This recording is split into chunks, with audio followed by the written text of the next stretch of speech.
So again, I'm Jill Anderson. I'm the Humanities Instruction Librarian at the Atlanta campus, and I'm going to be talking about teaching with primary sources. I started off in class, this is sort of classic conference form in that I started off thinking I was going to talk about one thing, and then as I was writing on it, it kind of morphed into something else. So I'm still going to be talking about primary sources, but this is actually kind of a work in progress, and this is kind of me thinking about an article that I'm hoping to write. So what I'm going to do with this is I'm going to talk about primary sources, but I'm going to start with the guidelines for primary source literacy, because this is something I've been thinking about.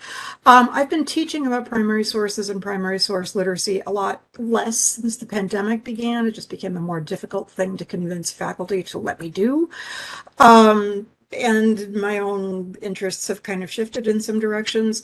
But I've been interested for a while in how the ACRL framework doesn't really address issues around the use of primary sources, and how the more recently released guidelines for primary source literacy play or don't play with the framework. But I've also been going back to my own scholarly roots, which have always been about the history of art making as a vocation. And that has always meant that I am looking at art. And usually that's been literary art in my case. But more recently, I've been thinking about the history of dance and music as primary sources. And creative work is made work. It's actively being made, consciously being made. And I've been thinking about how to take the thinking I've always done about art, this made work as primary source, to thinking about secondary sources as made objects as well. And I found this, even though this is rooted in primary source literacy, to be a useful way to talk with students, especially grad students, about how to approach literature reviews. And to a certain extent, it's also grown out of the instruction I did with Marnie Davis in history on following footnotes. And just a little pitch here. I am doing a session tomorrow, an online session tomorrow on reference mining and citational practice, which you can go to our calendar and look at that. And that's happening tomorrow if you're interested. So let me introduce you briefly to the guidelines for primary source literacy. And these are just some quoted definitions, and you can see I've cited which page they've come from. What primary sources are, the guidelines are defining them. They're aiming in pretty broadly, that they're materials in a variety of formats that serve as original. I'm not going to read all these. You can look at these.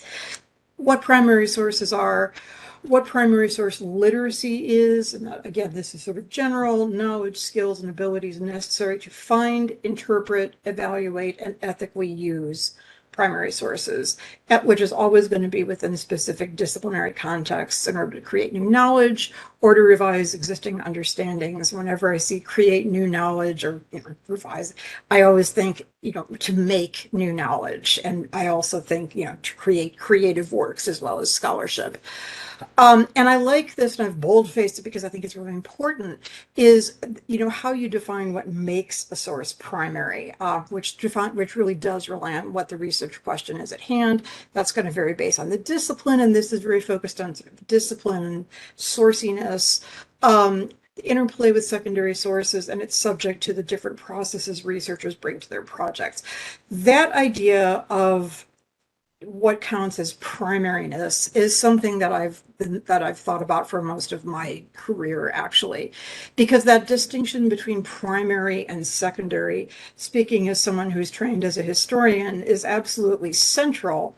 But one of the things that you have to do with students is not just focus on this is a primary source versus this is a secondary source, but on that interplay, and also on the potential for blurriness between them, and what you can learn from having to consider under which circumstances is this a secondary source? Are there circumstances in which a secondary source can be a primary source? And so that movement back and forth across that line. The students need to know what that line is, but that it's also dependent on what you're going to do with the source. So I'm going to cast my mind back to, and I'm sorry for the blurriness of that image, that is an open access image from my college's academic catalog.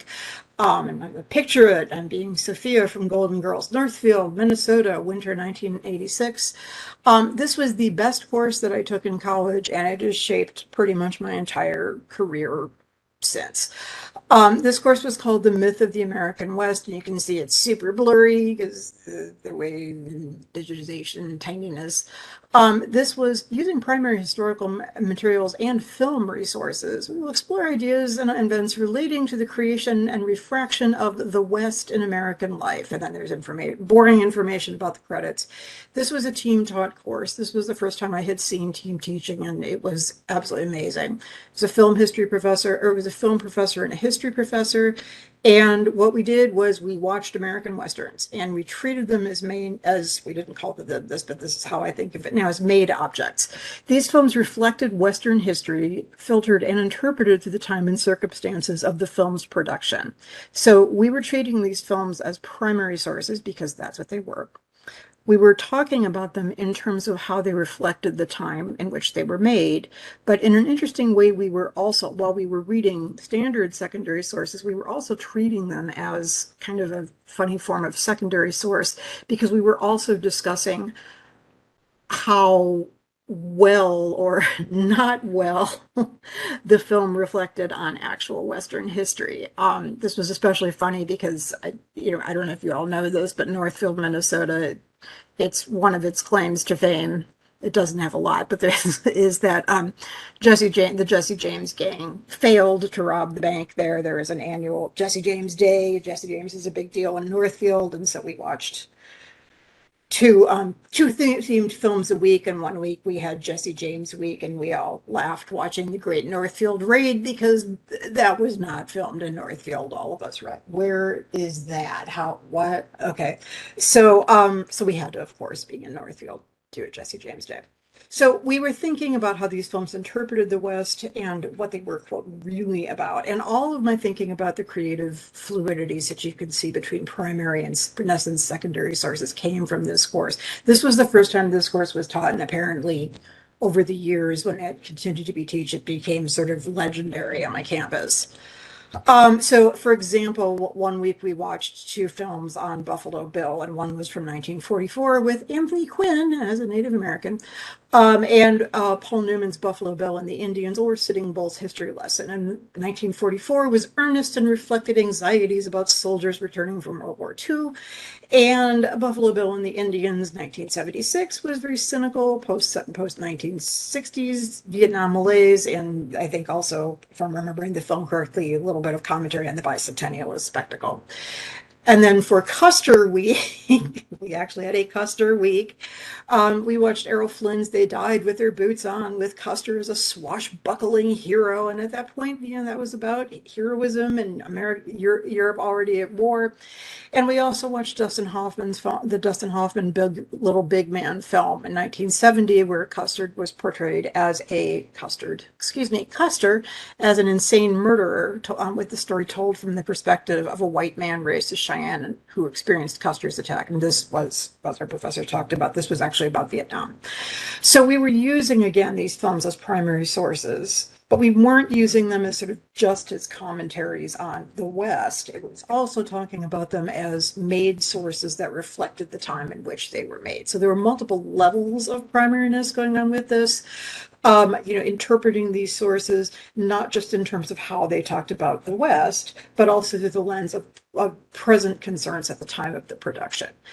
And what this sort of taught me, and what I've sort of taken, these are questions I've generated more now, because this was in 1986. I don't remember everything that I thought about that. Was coming up with questions that were useful for interpreting and contextualizing the film. When was the film made? Who made the film? How did the director, actors, all of these use Western history to make a point about the time in which the film was made?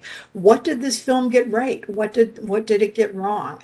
Because it got a lot wrong, and that was a really useful. Especially the historian teaching the course was very interested in talking about that. He was also a British historian, and there's a scene in the Joel McCrea movie where you see a character who appears to be Tiny Tim. And the British professor was like, okay, there's some Dickens. and thinking then about that selective use of historical sources to make an argument. Who did the makers expect to watch this film? Who might have actually watched the film, and are those different questions? Was this film successful? We didn't talk about that in class, but now this is a question I would ask: is how was it received by viewers? How would we know? You could look up historical film reviews, box office figures, that kind of thing.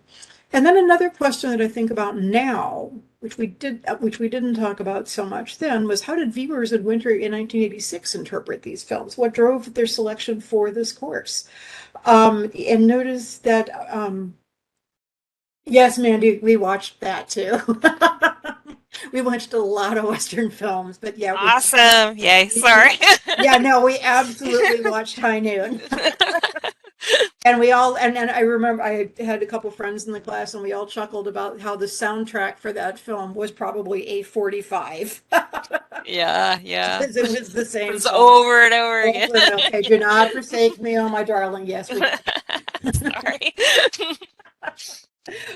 but yeah, and that also was a film that had, very powerful resonance for the time that it was made, that Cold War stuff.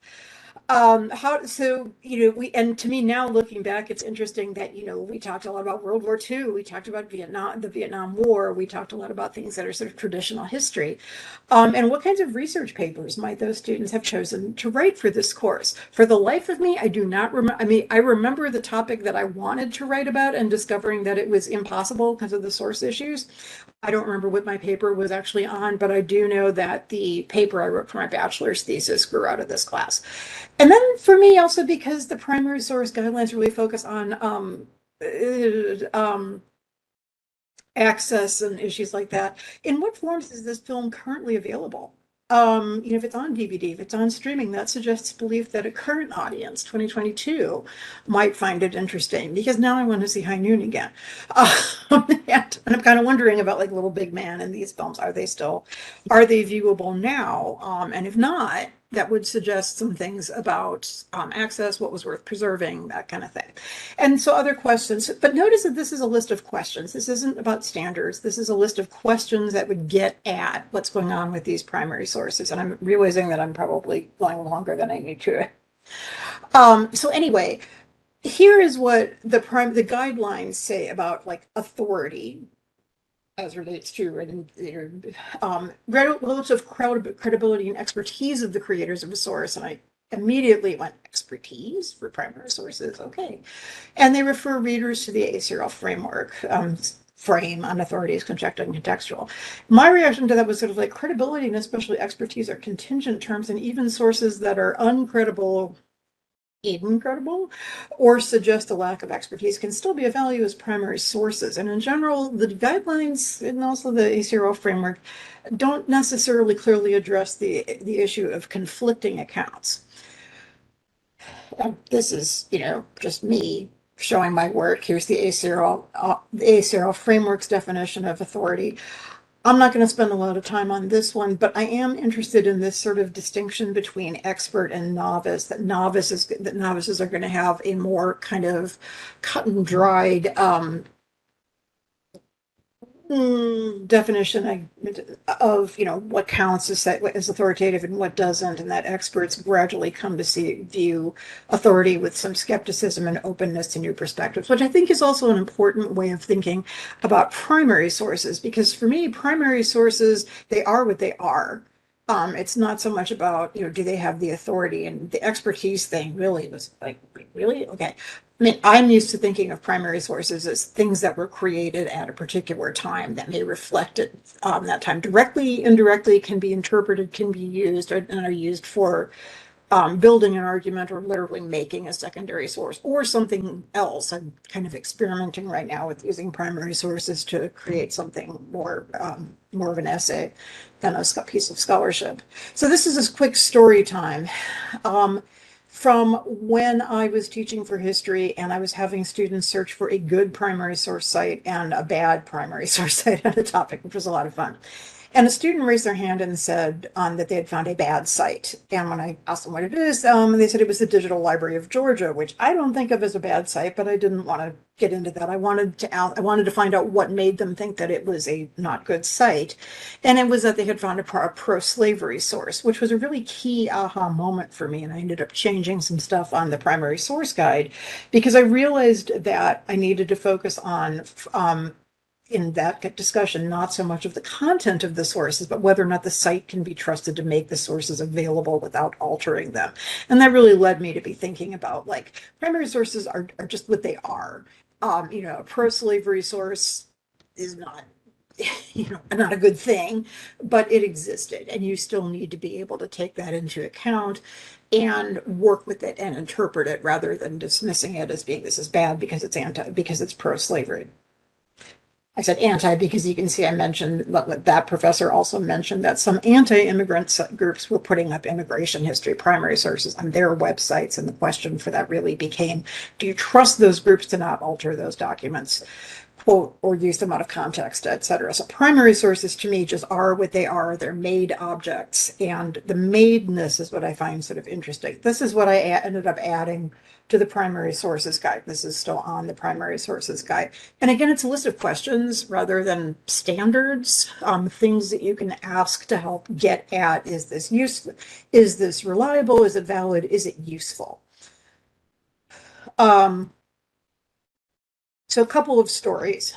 And again, I may end up going a little bit longer than I need to.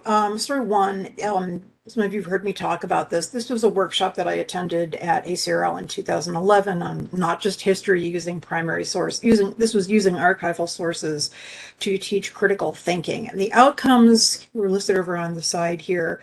Each group, the person leading this was an archivist at Dartmouth, got a small set of primary sources touching in some way on a Prohibition era murder case at Dartmouth College. Woo. And you can see that there was also a mental health issue because the Dartmouth slayer was placed in an asylum. And the point of this was that you can use these sources across different departments, but I really appreciated the questions that we were given we were put into small groups and given sources. And these were the questions that we were asked to ask of each source. The basic, what is it? But questions about the intended audience and whether the document was public or private. What surprises you? What questions does it lead to ask? And what other sources? He was focused on primary sources. For me as a librarian, I was thinking like, ooh, the secondary sources. What other sources might you need to interpret your materials? And what was really important about this was that there were conflicting sources. Sources that were, saying one source would say one thing. One official source from the Dartmouth president said, oh, no, we don't have any alcohol on this campus. And this was written for the newspaper, so it was public. That was why the question was asked.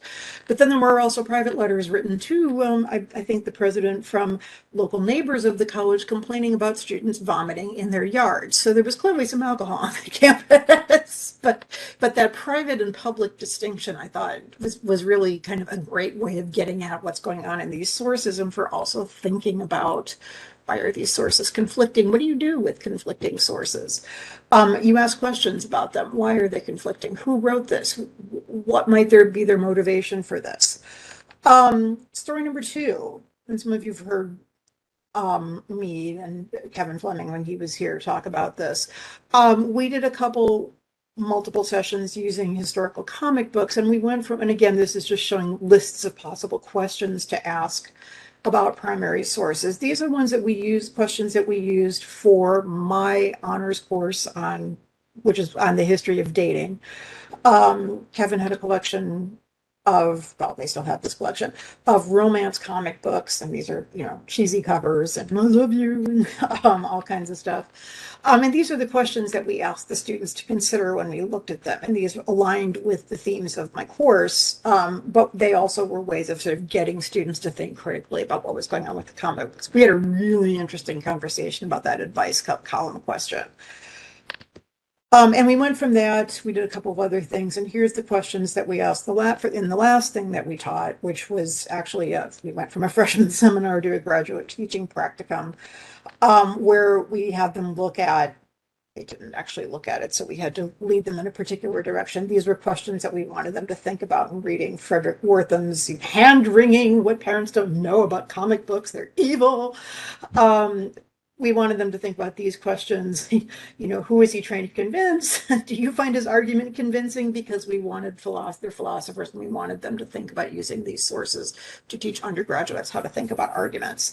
And then we compared that to, there was an organization called the National Social Welfare Assembly, which was creating sort of morally uplifting social welfare, very goofy comics, and one-page comics that were being inserted into comic books. And we're talking about the comics code, but we really wanted them to think about what Frederick Wortham would have had to say about it. Since they did not actually read the Wortham article, that didn't quite work.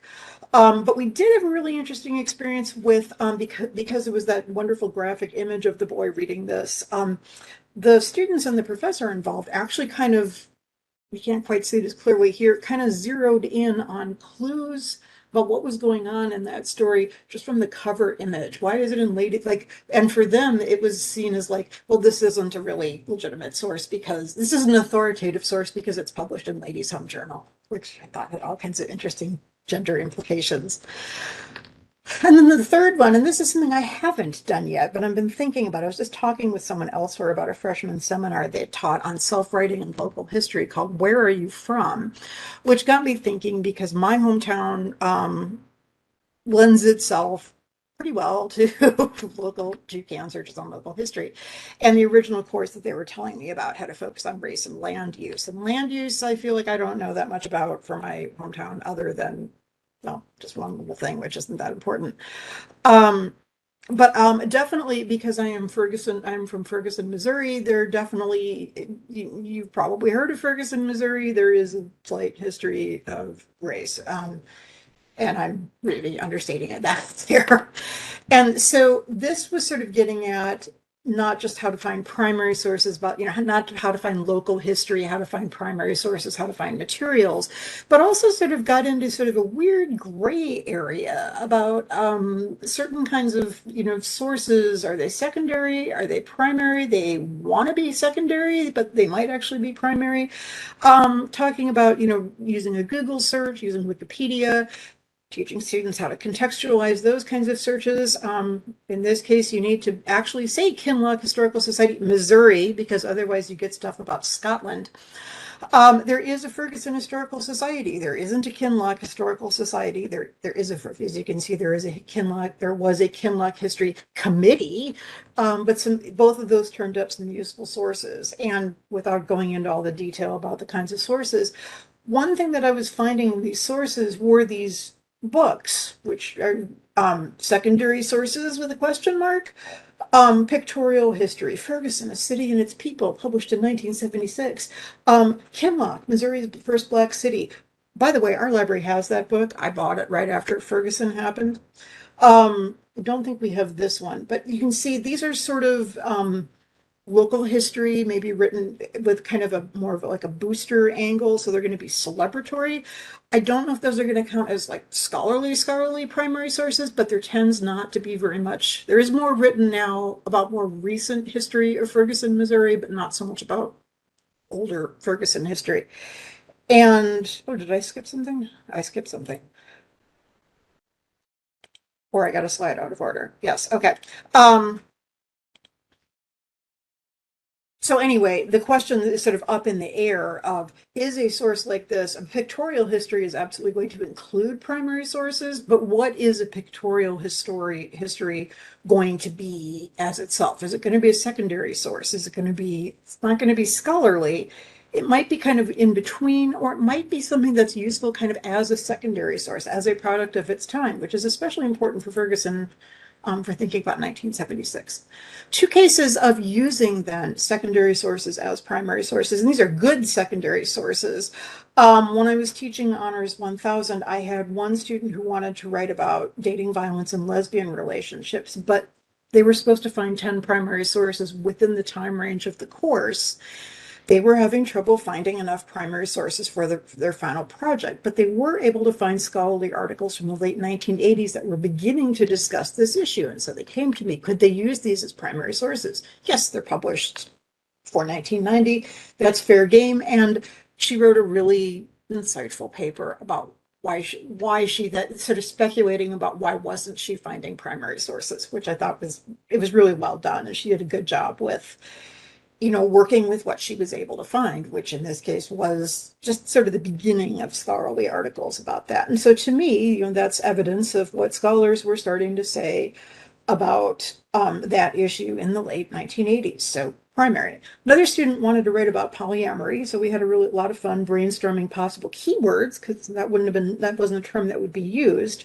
On their own, the student found a study in our stacks, yay for not weeding very much, published in the 1970s on alternative relationships. And they brought this to class and used this as part of their presentation for the class as a primary source.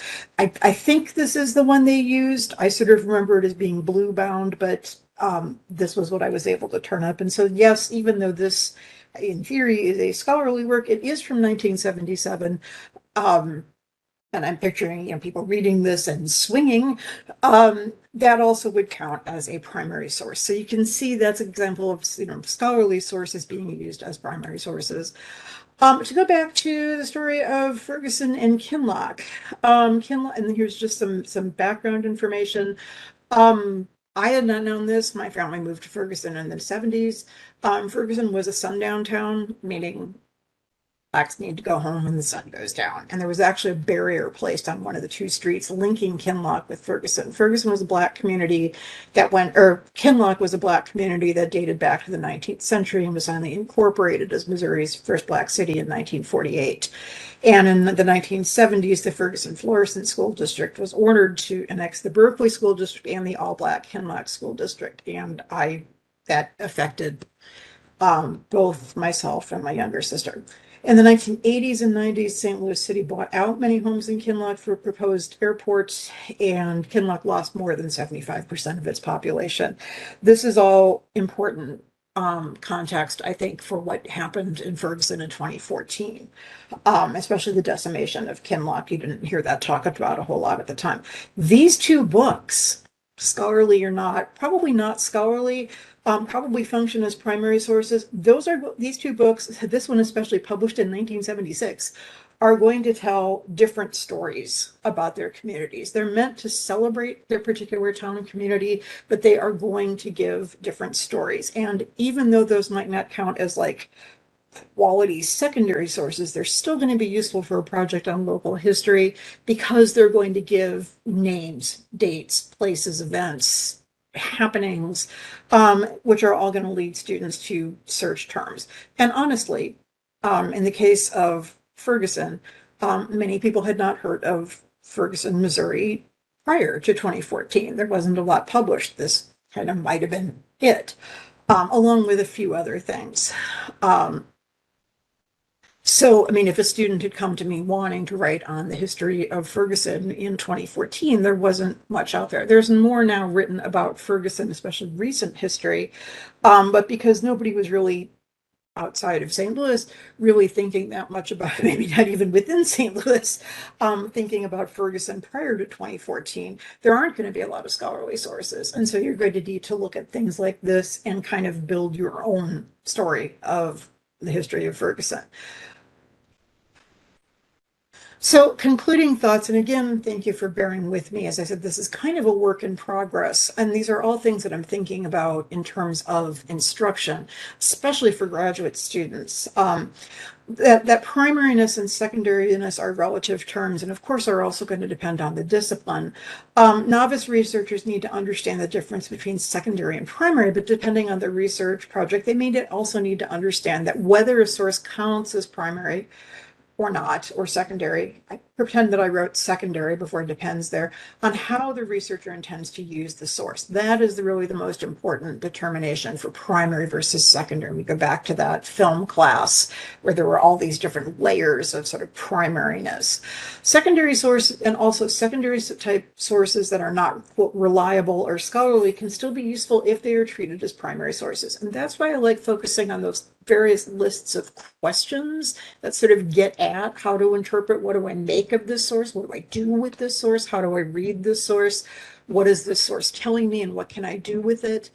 Rather than just relying on sort of standards, which I found kind of abstract and which to me kind of leave out the whole process of what goes into making a source. Treating all sources as made objects. And every time I say that, I think of like, Goodfellas and Made Men and not that kind of made. Asking questions about the creation, the dissemination, reception, and access, which are all, part of that guidelines to primary source literacy, can help students understand themselves to be creators of information, creators of works, creators of materials. Helping students also, and this is something I'm finding more and more, especially with graduate students, to consider secondary sources as well as primary sources as made objects, as things that get made, can also help demystify literature reviews and I think also annotated bibliographies, because in a literature review, secondary research kind of functions as primary material to be analyzed, evaluated, and applied to the students' own arguments. And also helping them, just as an additional thing, helping students think about secondary sources as things that get made. They're making their own secondary sources too. And if you can kind of demystify it and say, yeah, this is how a scholar made their source. And I'm thinking again of the exercise Marnie Davis and I did for years about following the footnote, which, helped them kind of see how these sources helped that author build an article or a book. The more students, I think, can see how things get made and learn to analyze books or articles in terms of, the argument and how it's useful to them, but also how it got made, what sources they use to support it. I think that kind of demystifies for them what they're doing with a literature review, because basically that's what it is. I think of a literature review as, converting in your mind your secondary sources to primary sources and then analyzing, interpreting them, organizing them in a way that leads into or supports your own arguments. And then finally, that if used as a lens for understanding how scholarship and other forms of information production, dare I say creative work as well, is made, primary source literacy, I think, has applications beyond the slightly more narrow construction of it in the guidelines. And so it's something I'm interested in. I think I was going to say primarily, that's maybe not the best term to use. But for that focus on how a thing gets made, how the kinds of questions that you would ask about a primary source are also questions that can be asked about other sources. Who created this? What was the motive? What was the reception? How was it disseminated? The difference is that the framework, for example, tends to focus on authority. And for me, a primary source just sort of contains its own authority. It is what it is, and it's there for you to work with and interpret. And there may be conflicts, and there may be, certainly when Ferguson happened, there was a whole issue with, oh no, Twitter is giving conflicting accounts. And that's a real thing that students and scholars need to be able to contend with, and to also not just see it in terms of that sort of binarism of fake news and real news. Sometimes there's a lot of gray areas, and sometimes you can still, even if something is not reliable, or when I was thinking about local history, I was thinking about rumors and legends. And I didn't include it in this, but if anybody's watched the most recent season of Stranger Things, there's a moment where two young women are looking at microfilm because it's the 80s. And they're not finding what they need in the mainstream newspaper. And then one of them says, well, what if we look at this tabloid? And the other girl's like, and the journalist is like, it's just a tabloid. That's not going to tell us anything. But it's the tabloid, because it's Stranger Things, that actually points them to a useful lead, because it's Hawkins, Indiana, and weird stuff happens there. So in that case, I was watching that and kind of like, oh, that's a wonderful information literacy moment. It's like the kind of source you're looking at is going to shape the kind of information you get. And also, yeah, microfilm is still kind of an issue. So those are kind of my conclusions. Like I said, this is a work in progress and something I'm thinking about more and more. I am doing more with teaching like the secondary source is a made object, especially with graduate students. And I've found that it seems to give them a lot of relief towards thinking about a literature review. And that's been really heartening to see, because I feel like I know for myself as a graduate student that was a sticking point for me. I would get stuck on how many books do I need to read? Oh my gosh. And if I had had this sort of ability or knowledge of being able to think about secondary sources as primary sources, I did have that. I just didn't think it was okay. I think that's a way of helping students learn their way into scholarship is a conversation and finding their way into that conversation by also understanding how that conversation is built and how the primary sources are built. I'm going to stop talking now because I'm a little over time, and I want to leave some room for questions. I'm actually going to unshare this for us. Before I unshare it, I'm just going to, here's the information, here, the two guide sets of standards that I referred to. And I'm going to unshare my screen so that I can see people and see if there are questions.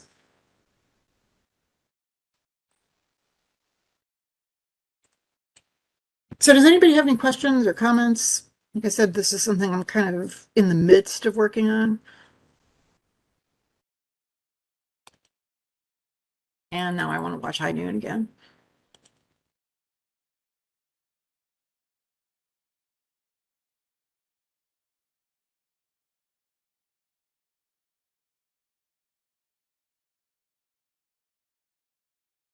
Oh, and Mandy, speaking of McCarthyism, I just took my first airplane flight for the first time in a long time, and one of the films that was available was Reds, which is about communism, early communism, and around the time of World War I. So, Oh, I've actually not seen it's really long, Reds. and I know because it's really long. and it's really of its time period. I mean, I know I saw it when I think First I saw two. it when it came out, and it's Yeah. really very like late 1970s, early 80s. I mean, it's really interesting to like, really, they would have worn their hair that way. Okay. But it definitely reflects its time. It's very much, Greenwich Village, Emma Goldman, John Reed. It's about John Reed. So Russia, Russia, Russia, Russia. Oh, I thank don't. you, Shiji. Yeah, I can't. I don't remember through your talk like with the primary source work. Have you mostly been working with like physical materials or digitized materials or a mix of both? And like, do you see like pros and cons of Well, one over the other? that's a great question because I feel like I haven't really been doing much with primary sources since the pandemic. I mean, when I started writing this proposal, it was like, and I said I was doing this. Why? Because I haven't really done this for a while. The pandemic really kind of hurt people's interest Yeah. in teaching with primary sources. I mean, obviously Kevin has left, but even before he left, he and I had kind of talked about like we might be done, Hmm. just because we felt like it was hard to get people interested in, primary source literacy when they were still trying to figure out just how to teach online. The thing that I talked about with the philosophy class, that was online and we used all digital sources for that. That was also a valuable lesson in terms of how much you need buy-in for online instruction from the professor, because we had set it up we actually had created an iCollege module with those questions as discussion forums, and yay, and we found out the morning of our session that nobody had actually read the source that we had planned for, that we had built the whole Hmm. Hmm. and we were Hmm. like, the graduate students, how do they not do the reading? And it was because they weren't being graded for it. And Yeah. we didn't have the buy-in from the professor, so we had to really improvise on the spot. And we were lucky that we had that, like I said, that visual image of the article from the Ladies' Home Journal, because the professor kind of zeroed in on like, what is the authority of this person? They're a PhD, but they're publishing in the Ladies' Home Journal. That doesn't, that's not, very Hmm. dismissive about that. And I was like, wow, that's not gendered at all. Um, and to me it was like, well, that gets at what's the audience, who is he, he's a PhD and he's a doctor, and but who is he trying to talk to? He's trying to scare parents and like, comic books are the devil and that kind of thing. And so he's targeting a particular audience, and so we were able to kind of lead into a discussion about that. But since much of our discussion for our second image hinged on like, how would Frederick Wortham feel about this article, they did not know because they had not read the Frederick Wortham frothing at the mouth. So it's not something that I've worked on so much more recently. I haven't been asked to, and like I said, we kind of felt like and I mean, and then kept left, but we kind of felt like Yeah, I feel like now moving forward, I'm a little more focused on, as the title of this presentation originally was, like working with what you have, doing more with subscription databases. Um, yeah, Lisa, you're saying, the videos and then bringing them in.